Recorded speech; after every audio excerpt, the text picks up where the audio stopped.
Hey guys, this is Thomas Sosinsky with the Boathouse Group here at our Naples location. In my previous video I did a how to flush your engine on a Yamaha engine. Today this will be on Mercury specific. Similar concept, we want your engine vertical, straight up and down, let gravity work for you, let all that salt water get flushed out. All you really need is a normal garden hose, whether that's at your dock or at your house. And right now I'm going to show you where you remove the plug and connect to your garden hose. You'll see on the side of the engine right here is a black cap. We're going to go ahead and give that a half turn and go ahead and pull that out.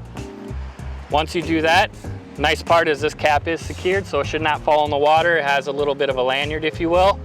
You're going to see a yellow ring in here. Make sure that that does not fall out, or otherwise that will, prevent a proper seal.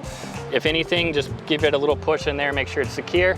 Go ahead and connect that to your hose. Let the water run 5 to 10 minutes. You do not need the engine running as long as it is vertical. All the water should push right out.